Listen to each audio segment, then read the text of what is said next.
I'm not usually at all stressed about filming videos. I've done a lot of them now and I adapted relatively quickly, but I actually am like just a little bit nervous about this one. Mostly because I'm excited.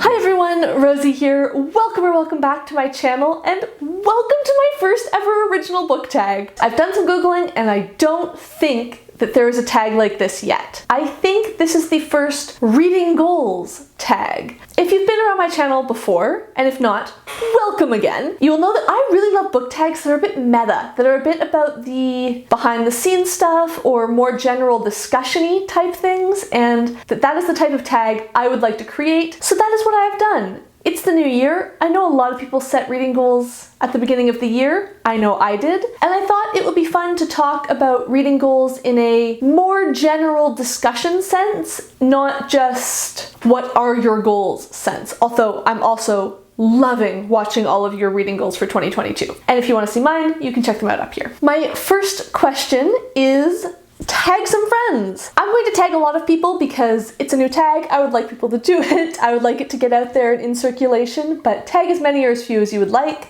I'm going to tag Scott and Nell of Gunpowder Fiction and Plot, Brian of Bookish, Bethan Bruninga Sokolar, Margaret Pinard, Nat of Nerdy Nat Reads, Kevy of Set Kevy, Mariana of Mariana Mas Books, AJ Dunn of AJ Dunn Reads and Writes, Elizabeth of Bouquins and Books, Sandy of Miss Reads a Lot, Elle of Elle Thinks, Fraser of Fraser Simon's Springboard Thought, and finally I am going to tag Pay of Attention, and I'm tagging him solely because actually I do secretly want to see these questions get roasted, and well, you can take from that what you will. Of course, if I have not tagged you here, but these questions sound interesting to you, please consider doing this tag. I would obviously love to see everyone's answers. That's why I've created it, and I hope we can all have a really good discussion about reading goals and why they're useful or why some people don't like them. Question 2 is, do you set reading goals? Why or why not? I do, because for me, they add a nice level of challenge and creative constraint. It's a bit counterintuitive maybe, but I tend to find that I am more motivated to do something and more engaged with something when there's a bit of limitation.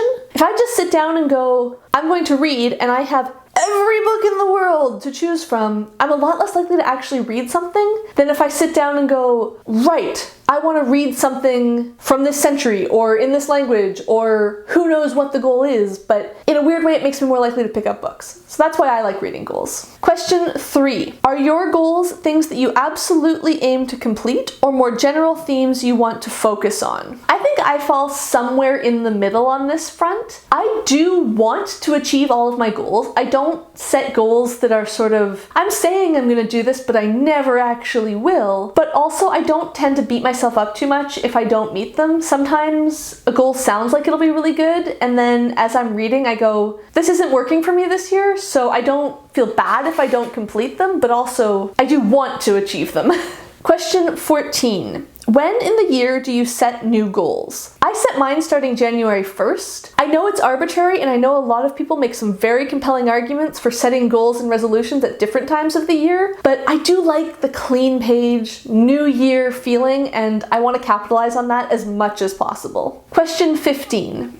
Do you have any long-standing goals that you aim for every year? If yes, what are they? I tend to change my goals up a fair bit year to year, but I do generally always have a number of books I want to read goal. I know these can be kind of controversial. Some people love them, some people hate them. For me, it's that little bit of challenge that makes me more likely to pick up a book. I found once I started setting that goal, I was more likely to read a book as opposed to scroll through Reddit on my phone, and ultimately reading is a much more fulfilling hobby and pastime for me than watching random shorts on YouTube, scrolling through Twitter, all of that sort of things. So if having a number of books goal incentivizes me to read, that's such a win in my books. That being said, the number of books I aim for does change. Pre-Booktube, I think I usually aimed for 50 or 52 books a year and would either just hit that or just surpass that. Since I started my channel, I've been further motivated to read, and now I set it at about 100 books a year. Question 6. What type of goal has been the most successful, by whatever metric you choose, in the past? Now, this can be either a specific goal that you had that was really good, or just a sort of,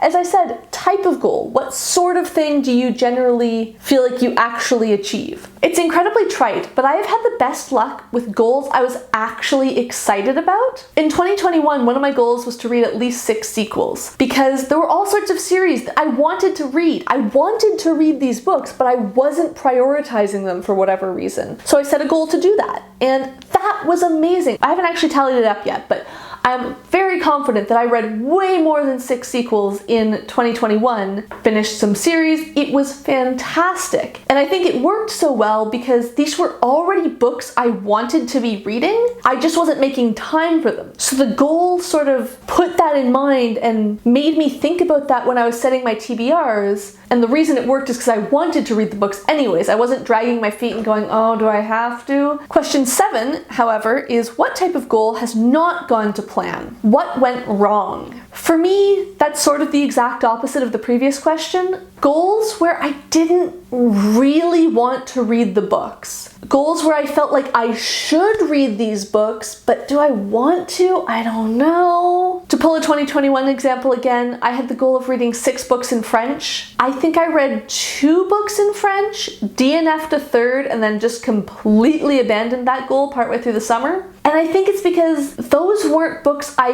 really wanted to be reading. They were books I felt like I was making myself read because I felt like I should read them. I don't really know what the solution is. I still want to, in general, read more in French. I still want to, in general, improve my French reading. But I think the just setting a number of books to aim for really didn't work because it felt like I was having to really struggle through those books as opposed to enjoying reading them. And when something's a struggle like that all the time, it's just not something you want to do. Or maybe it is. Maybe that's why people run marathons. Question 8. Do you change your goals based on how the last reading year has gone? I absolutely do. I really try and think about what goals were really successful and I want to keep doing that. So the ones that this worked so well this year, I felt like this really added to my reading and it really helped me get more out of my reading or read more or whatever that is. So I want to keep that goal. That's a goal I want to carry over. I also try and think about what goals were successful but I maybe don't need anymore. In 2021, I had a goal to read more classics, and that was super successful. I read way more classics than I ever have before, and I enjoyed them so much. But I don't feel like I need that goal anymore. I feel like I like classics enough now to just keep reading them without having sort of a number I'm working towards or any sort of reminder. I'm just going to keep gravitating towards them. And finally, I think about the goals that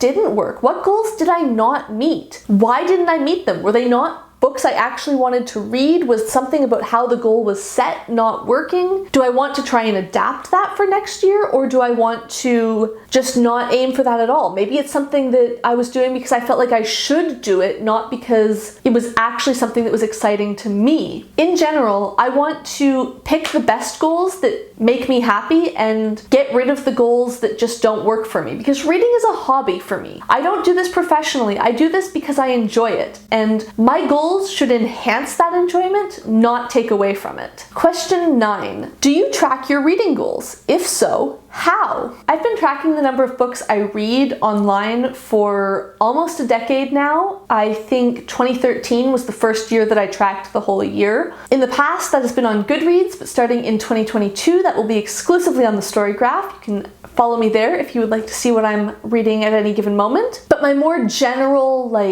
not just number of books goals, I track in my bullet journal. Last year that was moderately successful. I just had some random pages that I threw in at the back of the journal and I kept forgetting to update them. I've formatted it a bit differently this year. I've got a 2-page spread with all of my 4 goals, and it should just need to be updated once a month at the beginning of the month, sort of filling in the end of last month and the start of this month. And then I think that will be more effective. I think that's something I'm way more likely to actually actually remember to do and to make time to do when it's all in one place and it's all very straightforward. And finally, question 10. Has any of this changed over the course of your reading life? Have you started setting goals that you didn't used to set? Have you eased back on setting goals? What has been different in the past, or what do you want to do differently going forward? This is sort of open-ended, but I'm curious about how different people feel and why you've made some changes. Personally, before I started my Booktube channel, I really didn't set many reading goals. As I said, I've set a number of books goal for a very long time now, and I've always done that. But until 2021, that was my only reading goal for the year, was just read 50 books. Since starting my channel though, I'm